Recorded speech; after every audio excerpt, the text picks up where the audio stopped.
సినిమాలలో కథ డిమాండ్ చేసిన మేరకు హీరో హీరోయిన్లు ఇతర నటుల మధ్య బెడ్రూమ్ సీన్లు, లిప్ లాక్ వంటి సన్నివేశాలు తీస్తూ ఉంటారు. అయితే ఇది అనుకున్నంత తేలిక కాదు. చూసేవాళ్లే కొన్నిసార్లు ఇబ్బంది పడతారు. అలాంటిది యాక్ట్ చేసేవాళ్లు ఇంకెలా ఉంటారో చెప్పక్కర్లేదు. ఇబ్బంది పడినా ఎవరేమనుకున్నా బోల్డ్ సీన్స్లో నటించాల్సిందే. ఈ నేపథ్యంలో బెడ్రూమ్ సీన్లపై సంచలన వ్యాఖ్యలు చేశారు మంగళవారం మూవీ ఫేమ్ దివ్యా పిళ్ళై. యుఏఈలో స్థిరపడిన మలయాళీ కుటుంబంలో జన్మించారు దివ్యా పిళ్ళై. సినిమాల్లోకి అడుగుపెట్టడానికి ముందు ఎయిర్లైన్స్లో పనిచేశారు. 2015లో ఆయల్ జనల్లా అనే మలయాళీ చిత్రంతో వెండితెరపై అడుగుపెట్టారు.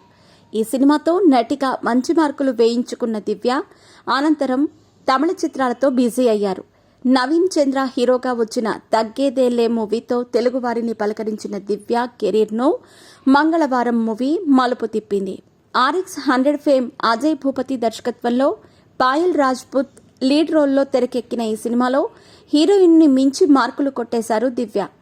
జమీందార్ భార్య రాజేశ్వరీ దేవిగా అందంగా, పద్ధతిగా, గ్రామ ప్రజలకు పెద్దగా చేతులెత్తి మొక్కించుకుంటుంది. చివరికి క్లైమాక్స్లో ఆడియన్స్కి షాక్ ఇస్తుంది. తన అక్రమ సంబంధం బయటపడకుండా హీరోయిన్ని చంపేసి విలనిజాన్ని చూపెట్టి భయపెట్టారు దివ్యా పిళ్ళై. మంగళవారం మూవీ దివ్య కెరీర్ని మార్చేసింది. ఆమెకు తెలుగు, తమిళ, మలయాళీ భాషల్లో వరుసపెట్టి ఆఫర్లు వస్తున్నాయి. ప్రస్తుతం అక్కినేని నాగచైతన్య, సాయి పల్లవి నటిస్తున్న తండేల్లో ఆమె కీలక పాత్ర పోషిస్తోంది.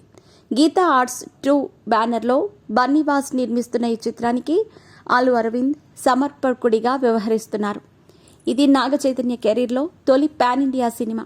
వీటితో పాటు తమిళ్లో బజూకా, ఏస్ అనే సినిమాల్లో దివ్య నటిస్తోంది.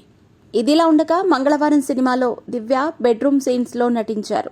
ఓ ఇంటర్వ్యూలో తన బోల్డ్ సీన్స్పై ఆమెను యాంకర్ ప్రశ్నించారు. దీనికి దివ్య తనదైన శైలిలో సమాధానమిచ్చారు. సెట్స్లో అందరి ముందు శృంగార సన్నివేశాల్లో నటించటం అంత ఈజీ కాదని, 75 కేజీల బరువున్న వ్యక్తి మనపై పడుకున్నా ఏమాత్రం ఇబ్బంది లేకుండా నటించాలని దివ్య చెప్పారు.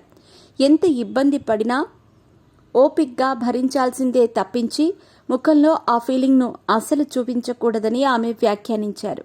ప్రస్తుతం దివ్యా పిళ్ళై వ్యాఖ్యలు సోషల్ మీడియాలో వైరల్ అవుతున్నాయి.